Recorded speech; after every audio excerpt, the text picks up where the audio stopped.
traction and being solution finders for our business. And Mirta, I think you might have one extra speaker on somewhere. No? Okay. So as solution finders in real estate, we need to make sure that we have things in our arsenal. So no matter what buyers we can get it right now in the market, that we're finding the products and people to help us close those deals, no matter what their scenario looks like, obviously within reason, right?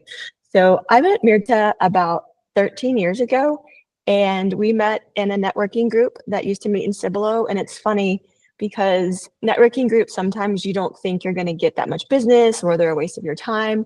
And some of my nearest, dearest people that I still communicate with daily are people that we spent a couple years with networking in Cibolo. So Mirta is one of those people. I knew her before I was in the real estate industry, and she did my home loan for me where we currently live. And what I love about Mirta is that she kind of like lays all the cards out on the table to see the whole scenario for a client and then finds the best product to help them. And she's local in Texas, but is a broker, so has a lot of different products to quote unquote throw at people to see what's the best fit. So Mirta, thank you for joining our call, and take it away. Hello, everyone. Thank you for having me. I wanted to, so a little bit about myself. I've been in the business over 26 years. I've been a processor, I've been an underwriter, and now I'm a loan officer, broker. So I have over 250 banks that I can place your clients with. And I am definitely a problem solver because I've seen a lot of files in my life.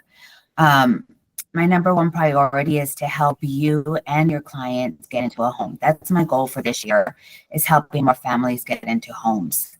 But being in the broker world and having so many products has allowed me to give my agents products that normally I wouldn't have given in the retail world. So I've worked in retail, I've worked in bank, and now I'm back in the broker world.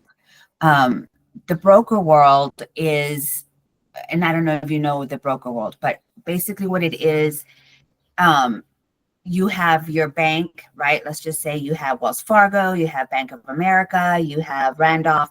Well, because I'm a broker, I can lend to all of those banks, as a side to when Randolph just has their products, Bank of America just has their products, and Security Service just has their products. Well, I have all three of them. I pull a soft pull initially.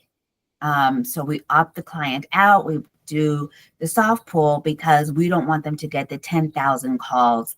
And once that opt out kicks in, then we'll do a hard pull. And so So Mirta, can you just explain, we have some newer agents on the call. Mm-hmm. Can you just explain what a soft pull is and then what an opt out is and what that is relating to? So an opt-out is, it gives for 5 years, your client will not get solicitations. You can go into the optout.com and you yourself can do this so that you don't get all those calls of like the spam calls and those nasty calls. If you want to you can even do mailers. So if you don't want to get all that junk mail, you can also do that, but you would have to mail in that request, and that's for 7 years. A soft pull is sometimes like if you have a credit card and then all of a sudden, like either your balance increased or decreased, and you're wondering like, why did that happen? Well, that creditor went in and did a soft pull and saw your credit and said, okay, you know, either you've paid off debt, so they're increasing your limit, or you've maxed out your card, so they're lowering your balance, right? Your availability balance. But that soft pull, nobody knows that your credit was pulled, and it's not going to affect the hard pull, your regular credit. So it's not going to affect it. And the reason why we do a soft pull is, one, for the trigger leads. Two, to find out what the client's situation is, right? What their credit score is, what their debt is.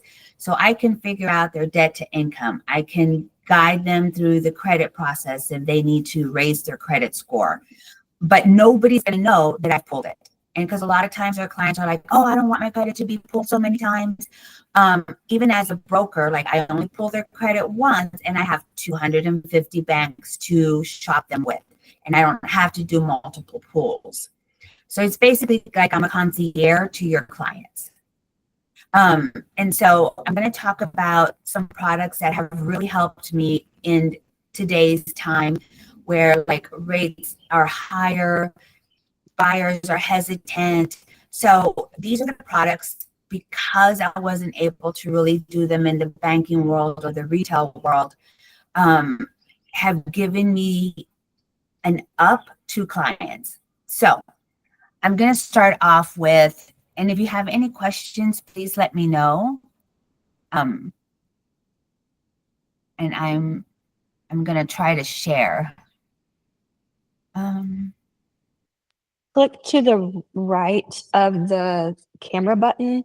There's like a square with a triangle, with an arrow that's pointing up. There you go. Yeah, okay. Perfect. So, can you see it? Because I see it kind of blurry.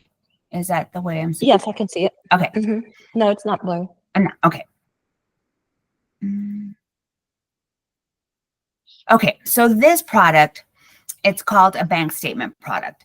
And I use this product for self-employed people, right? So a lot of times our self-employed clients, even yourselves, think like, okay, well, I can't get a loan. It's, so hard because I don't show enough income. I write off a lot of items on my tax return. So this particular product, what we do is we collect 12 months of bank statements or 24, and then we get the deposits, right? So you can do your business or you can do your personal. If you do, let's just say you have your personal and then you have your business, okay? If you have your business and it goes into your personal, we can use 100% deposits on your personal bank statements. If we use your business statement, then we're going to use a percentage of your deposits. And that's going to be, excuse me, that's going to be your income. So for example, let's just say you average out $10,000 a month, but your tax returns show you make $1,500 a month. So we can take those 10,000 and that's going to be your income. Now, I've been doing a lot of these to our self-employed clients, truck drivers, if you have waitresses, waiters, if you have people that receive tips, people that you can even do a W-2 and a bank statement. So let's just say like right now I have a client, he has his business and he works at a ranch. So he manages the ranch and then on the side he does fencing. So I'm able to use his fencing income and his W-2 income so that he can qualify for more. We'll take that, the percentage of whatever that business is will then dictate. So let's just say if they have one employee, we'll do 70%. If they have 10 employees, we'll do 50%. So the more employees they have, the lower the percentage that we can use. Okay. But when we get off the call, like I would really like for you to think about all the people you know that are self-employed. I mean, there's every single day we encounter someone who is self-employed. The pool person, your fencing, your contractor, your hair salon, your, you name it, you will be in contact with someone that is self-employed. This particular product I did last year, I would say over 10 deals. In the summer alone, I did 5 truck drivers. So my campaign for this year is to go after truck drivers. Is it competitive rates on that, or are you going to pay a higher rate than conventional? So you're going to pay more than a conventional, but like you can go 10% is the minimum that you can put down. So your credit score would have to be over 740 for 10%, but you will not have MI. You can buy down your rate. So I'll have clients that do this and their rate is 7.25, 7.5, which even in the conforming world, that's still a competitive rate on a conventional loan. And those have MIs, which this one does not have mortgage insurance. So if you don't know what mortgage insurance is for the new agents, mortgage insurance is insurance that your clients pay. So just in case they default, the bank does not lose all their money.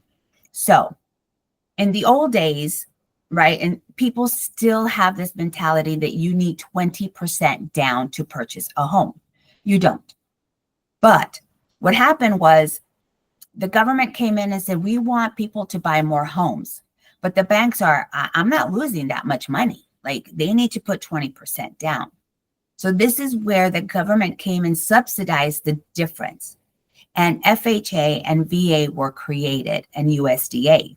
So they pay mortgage insurance because the bank is guaranteed to not lose all their money. So they will guarantee that 20%. The client pays 3.5 and the government subsidizes the difference and the bank has their 80. That's why people pay mortgage insurance. Okay. But so again, even though the rate might be a little bit higher or the same because they can buy it down, they don't have MI. So that's also an advantage. Do you have any questions regarding this product? Would I see if there's any questions, Lisa? Yeah, everyone can just jump on. Okay. I think it's a great product, and I think it's something that we need to put the word out there about because a lot of people think, oh, I don't have W-2s or I'm not showing enough on my income tax return, that's going to be a roadblock. So that's the goal of this too, is like knocking down the roadblocks and myths for how people can get financing.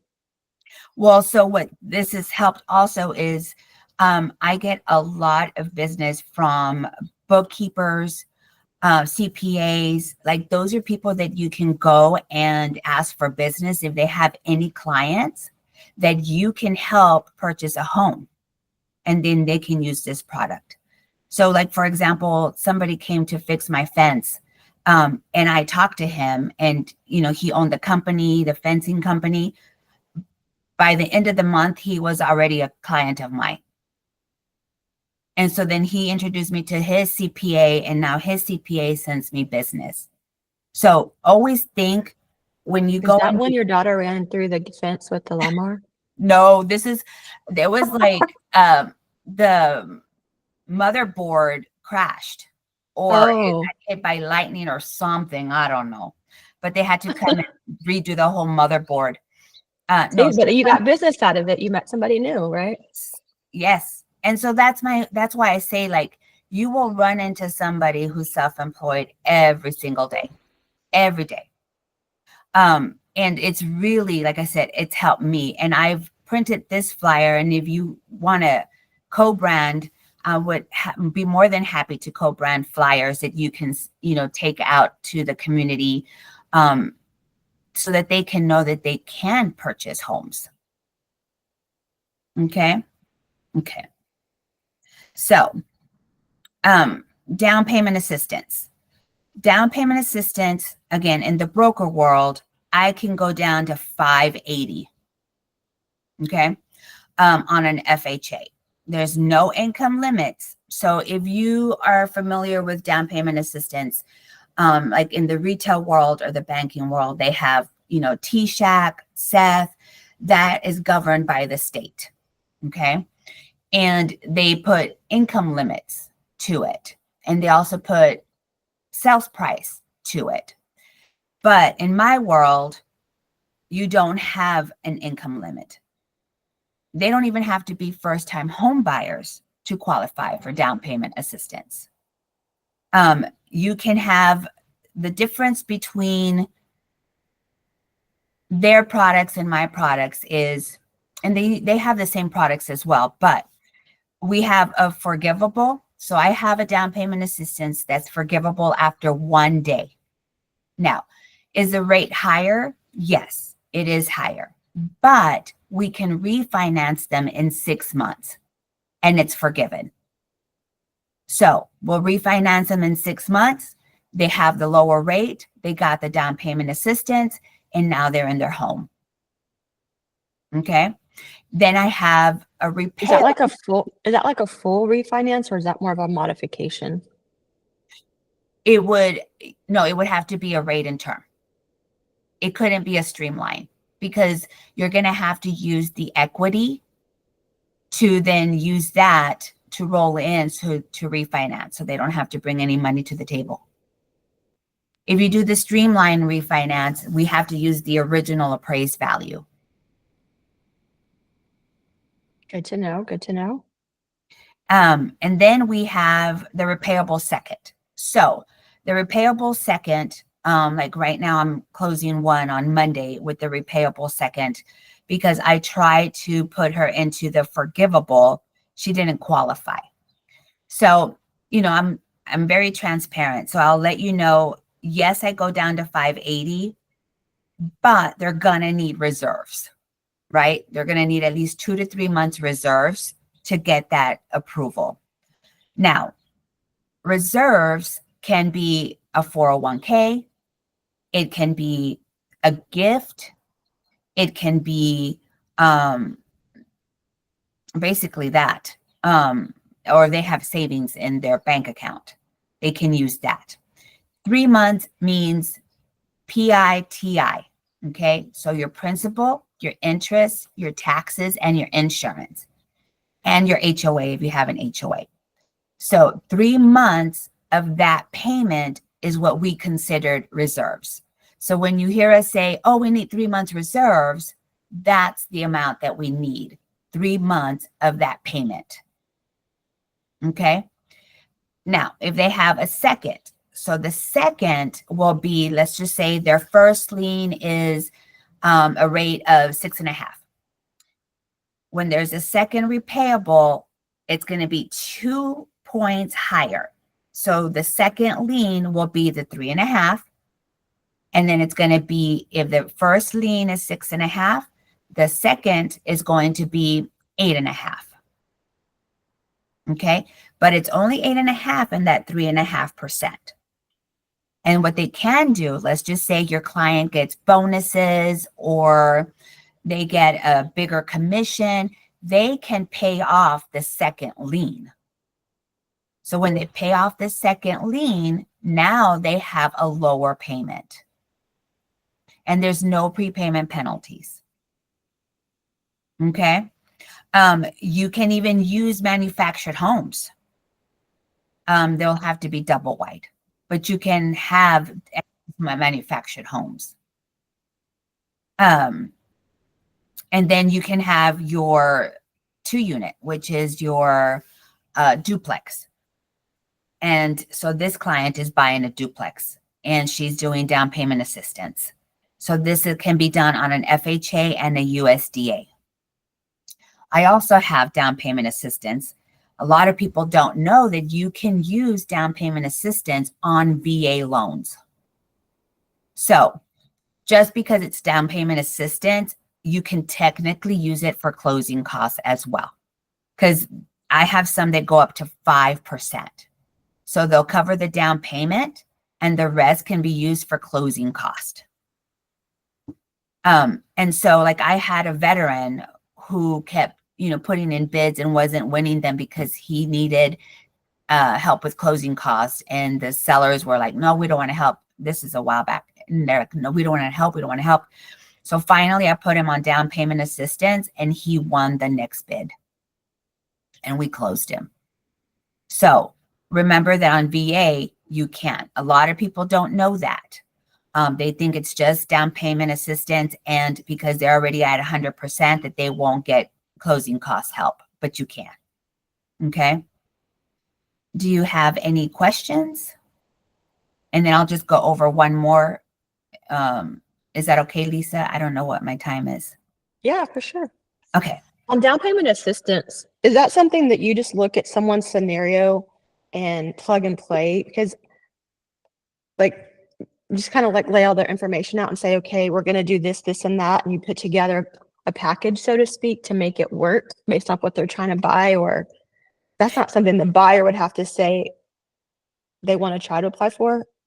So I always ask the client, right? Because when I get the app in, right, I see everything.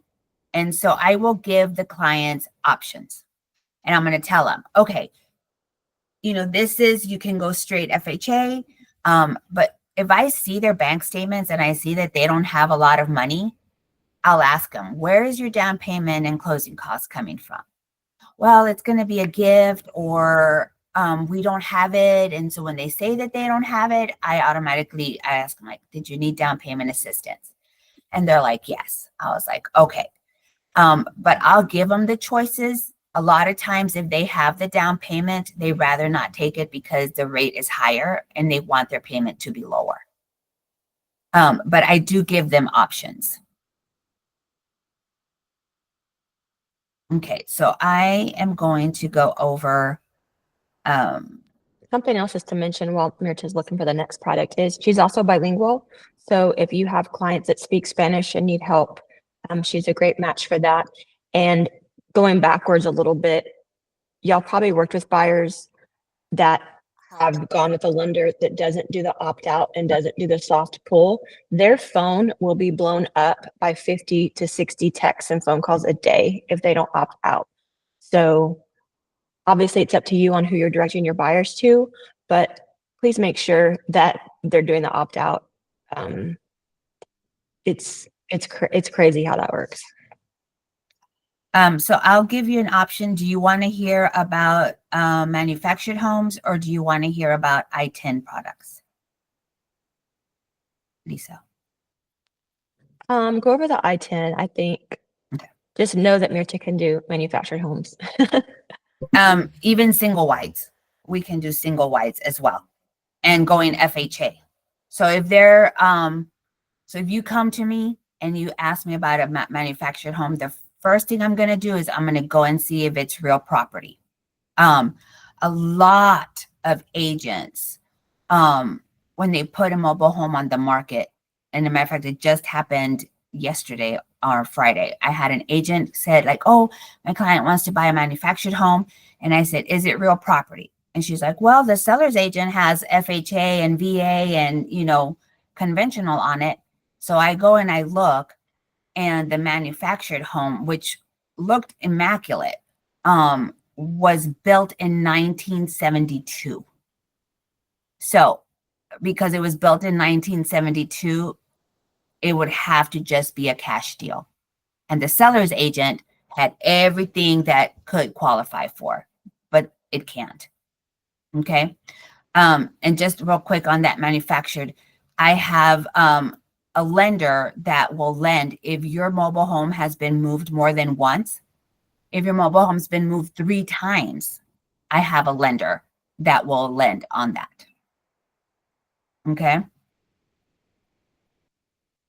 So on the I-10 products, I-10 is an identification tax number that is given to an individual that is here illegally.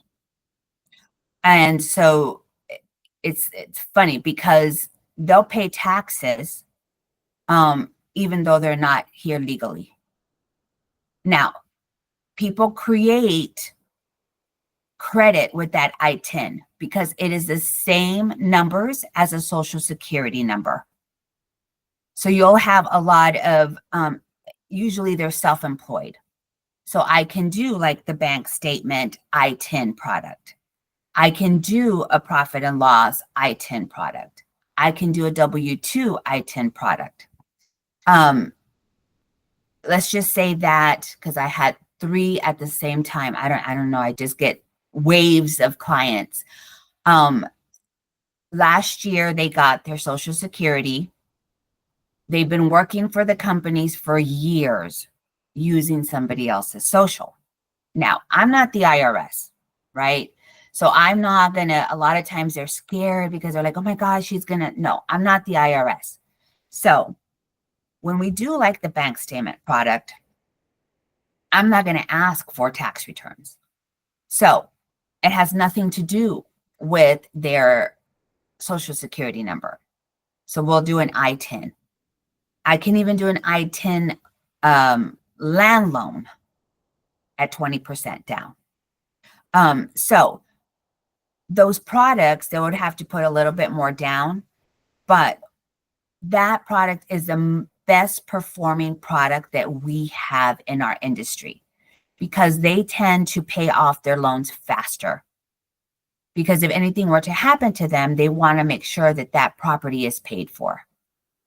But we can do, and as a matter of fact, you're gonna freak out when I tell you this. There is an FHA loan that we have that you can do I-10. And how that works is it's a 2-time close. You have an Indian reservation that buys, and it's all FHA approved. So the Indian reservation buys the home, and then our client buys it from the Indian reservation, and they're on title.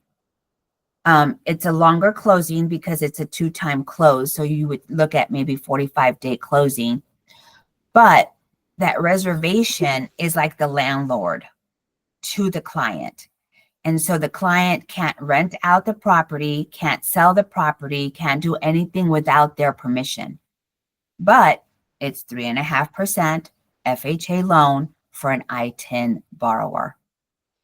That's crazy. Are you seeing anything change with our new administration on any of those products?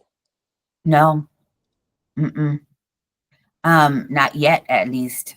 But yeah, when I haven't, one of my loan officers did that loan because I don't really advertise it because I'm like, oh, I don't know about it, but he did it and it closed and the clients were happy. No, I've never heard of that Indian reservation thing. That seems sketchy. Yeah. I remember one time when I was in title, we had one, and somehow or another, it was like through Choctaw Nation or something, but it just seems sketchy. It was completely different scenarios, not this at all. But I almost feel like somebody was trying to fraudulently operate under a different company, under the Choctaw Nation. It was very interesting. But it's, I mean, FHA, you go to FHA and it's legal. I did my research because I was like, I don't know about this. But no, it's legal. And they do it every day. I have 2 lenders that do it. So, and then I'm going to touch on the DSCR because that's my other big product. So I don't know if you've heard of DSCR, but DSCR is a product where, and I'm going to stop sharing here. So DSCR are for investors. And I close at least 2 or 3 a month. Okay. So if you know any investors, I just closed one last Wednesday and it was delayed financing. So delayed financing is you have an investor and they pay cash for the property and then they do the remodeling because they use their own funds. This particular lender, so this client, he paid, for simple math, he paid $50,000 for the product and then did like $50,000 in repairs. And then the appraisal came back at like $200,000. I was able to give him his money back because it was at 75 LTV off the appraised value. And he didn't have to wait 6 months because he used his own money. So he went out and he did a cash out and then some. So now he's using that money to buy 2 more properties. And this investor of mine, he buys at least, 2 properties a week. So he flips them and he either keeps them for Airbnb or he rents them out or he sells them. But he is constantly like flipping properties. And now that he's found this, Now he's going to do more properties from his own money. So the DSCR is, I don't care about your income. I don't care about your employment, because what happens is we take the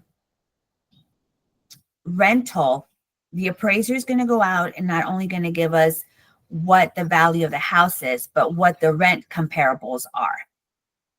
Well, those rent comparables, that will tell us what the rent is going for.